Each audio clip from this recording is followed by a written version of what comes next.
E aí, gente, tudo bem? Sejam bem-vindos a mais um vídeo do Parabólica. Eu sou o Pedro Renal, eu estava com saudade de vocês. Professor aqui do Parabólica, e hoje a gente dá seguimento às nossas aulas de História Geral para falar hoje sobre a neutralidade suíça, que eu sei que é importante para entender a Primeira, a Segunda Guerra Mundial, na verdade até os dias atuais, mas também tem muita gente que tem curiosidade sobre essa neutralidade, o que e por quê, né? Então já se inscreve no canal se ainda não for inscrito, curte esse vídeo e vamos aí rumo aos 500 mil inscritos, certo? Tem História Geral, Brasil, Filosofia, Sociologia, é muito conteúdo completo pro Enem e demais vestibulares.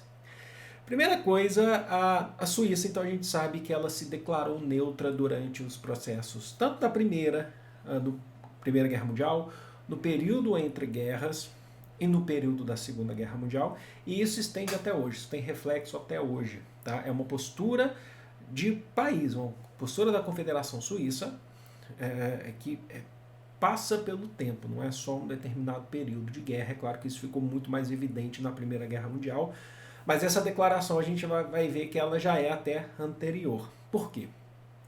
Porque isso ficou muito evidente a partir de 1907, na Convenção de Haia, nos Países Baixos, atual Holanda, né? Eu sei que o pessoal lá, inclusive, gosta de ser chamado de Países Baixos e não de Holanda, necessariamente. Mas isso ficou claro quando a gente teve essa convenção. Na verdade, são as duas primeiras convenções, né? Porque a primeira foi no século XIX também, mas essa mais perto da guerra, por isso que a gente está falando em 1907. O que é importante a gente saber dessa convenção de Haia? É que ela vai definir que quando houver um processo de guerra, a gente teve aí mais de 40 países membros assinando essa convenção, quando houver um processo de guerra, é assunto de todos os países. É assunto de todos os países. E a busca pela solução pacífica dos conflitos. A gente entrou em guerra, todos os países têm que discutir.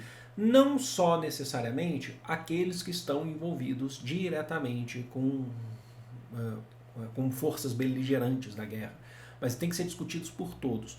Então, eu quero que vocês entendam o seguinte: a neutralidade suíça ela está ligada à guerra porque ela se coloca como um país que vai tentar ajudar, buscar a solução pacífica dos problemas. É preciso ter no processo de guerra países declarados neutros. E quando a gente fala neutro, só toma cuidado com países que a neutralidade nesse caso é pela busca pacífica, solução pacífica dos conflitos. Porque a gente poderia falar de um país neutro que está se colocando, na verdade, como não alinhado a nenhuma potência ou a nenhuma das forças. Aí, nesse sentido, poderia ter algum interesse a mais nesse sentido, poderia ser um não alinhado só momentaneamente. No caso da Suíça, que é estabelecido, ela está ali para discutir justamente essa guerra. A neutralidade vem para discutir, não é lavar as mãos. É para discutir essa guerra e buscar a solução pacífica, entenderam? Mais alinhado às convenções de Haia, existem também as convenções de Genebra, as duas, especificamente as duas primeiras, uma de 1863 e a outra de 1906. Prestem bem atenção que elas são importantes. Existem outras convenções, existe a Convenção de Genebra pós-guerra também, acontece em Genebra, inclusive Suíça, justamente por conta do posicionamento, né, da Suíça. Mas o que a gente precisa falar dessas convenções de 1863 e 1906? Sistematizadas por um pacifista suíço que foi soldado, inclusive, que viveu já horrores de outras guerras, que é o Jean-Henri Dunant. O que é importante a gente fazer esse alinhamento das convenções de Haia com as de Genebra? O que é definido aí nessa primeira convenção de Genebra de 1863? Que é preciso ter um respeito aos feridos da guerra, certo? Sejam eles soldados ou civis. Os civis a gente sabe que é preciso não atacar civis, é considerado um crime de guerra já a partir desse momento. Mas, principalmente, essa definição vai se estabelecer mais ainda após essa Primeira Guerra Mundial. Mas, então, por exemplo, veículos ambulatoriais, então as carruagens de ambulância, ou se tiver mesmo veículos motorizados, ou hospitais, centros, hospitais já próprios ou que foram transformados em hospitais, o que era muito comum durante a Primeira Guerra Mundial, como igrejas, por exemplo, ou casas maiores, não podem ser atacados. Atacar se configura como um crime de guerra, que pós-guerra, quando você tem um novo acordo, você tem uma nova convenção, são julgados, tá? Aqueles que atacam. Então há um respeito a feridos e a instituições que não podem sofrer ataques violentos de nenhum dos lados. Isso vai ser reafirmado, isso foi tirado na Convenção de 1863 e foi reafirmado na Convenção de 1906, estendendo, atenção, isso que é importante que vocês saibam, estendendo essa ideia de respeito aos feridos e não ataque a centros hospitalares também para alto mar. Então chega também nas forças navais, tá? Porque havia aquela ideia de que fora de terra há um desrespeito, porque estamos agora navegando em águas internacionais. Não, isso também estende. Então, por exemplo, navios que são considerados navios, hospitais também devem ser respeitados nesse sentido, certo? Então isso é importante.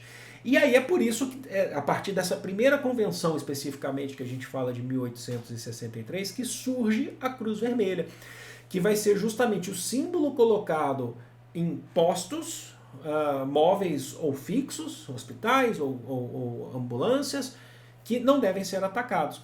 E aí você já deve estar pensando, né? Mas, poxa, então a Cruz Vermelha surge a partir das convenções de Genebra, na Suíça, e a Cruz Vermelha, na verdade, ela é o inverso da Cruz Suíça. É uma referência à Cruz Suíça, justamente.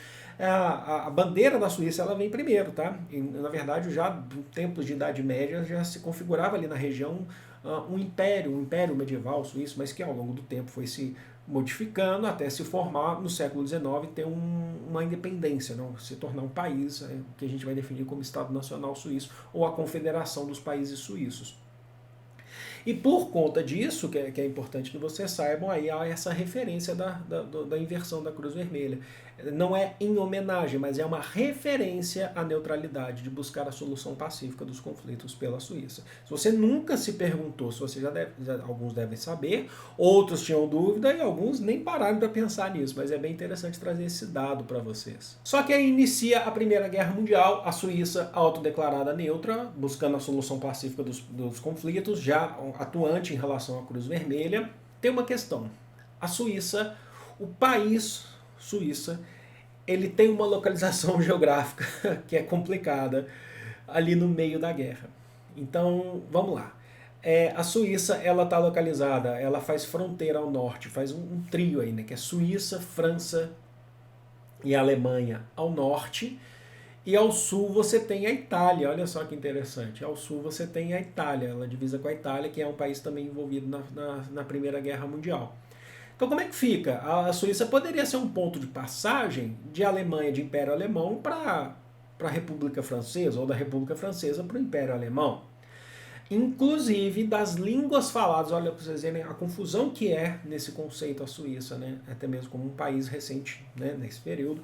As línguas oficiais faladas na Suíça até hoje são o francês, o alemão, o italiano, olha só que interessante, e o romanche, que é, na verdade, uma língua antiga europeia, mas que é considerada uma língua já em processo, né, em risco de extinção. Mas para vocês terem noção, então na Suíça vai falar alemão, francês, italiano. Olha só para vocês verem o tanto que é confuso nesse conceito, porque há vários lados, né? Existem vários lados, existem as divisas da Suíça. Então, por conta desse perigo, de uma tensão maior de se não houver um respeito a essa neutralidade, o posicionamento suíço em relação à guerra, de ser contra a guerra, tá? Os soldados suíços eles cercaram as fronteiras suíças. E não eram poucos soldados. Isso inibiu a presença, inclusive o ataque ou o avanço de tropas, principalmente o medo maior deles era do Império Alemão, que estava sendo configurado como o primeiro agressor, né? O primeiro a se posicionar na guerra de movimentos, como a gente já falou, entrando na Bélgica, como a gente já falou, inclusive.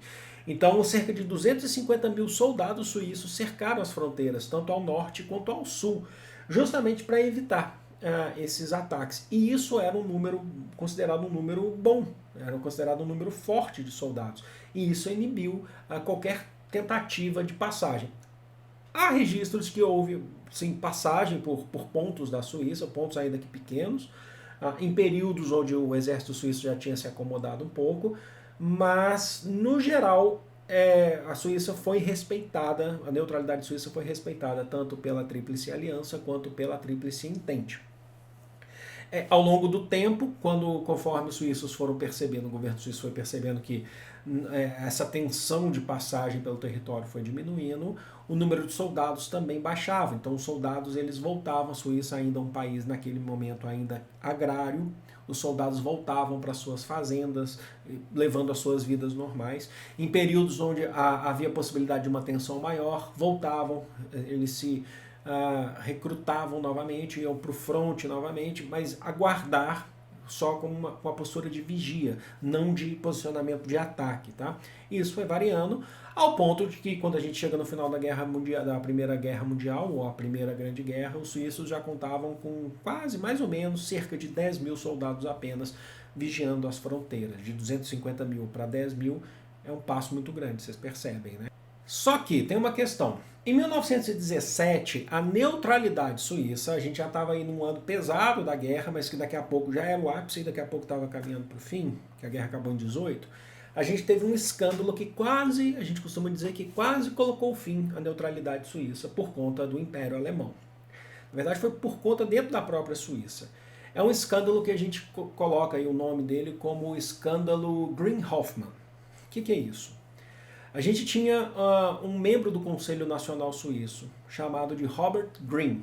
O Robert Greene, ele era assumidamente socialista. E isso era, só para explicar, a maior parte dos estados nacionais daquele período, grande parte, não a maior, eles tinham membros que eram alinhados ao marxismo. Tá? Isso era, obviamente, você tinha marxistas, o número de marxistas proporcionalmente naquele período, dentro inclusive atuantes na política dos estados, era muito maior, mesmo quando se a gente estivesse falando de impérios capitalistas, ou de reinos, ou de países capitalistas, você tinha uma atuação maior marxista inseridos na política.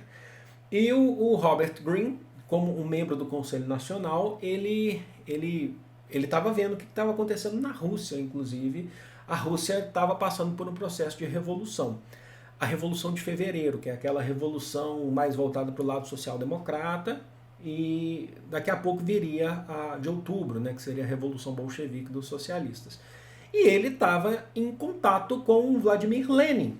O Lenin estava exilado na Suíça, inclusive. O Lenin estava na Suíça, isso tem um motivo, né? Já eu explico para vocês.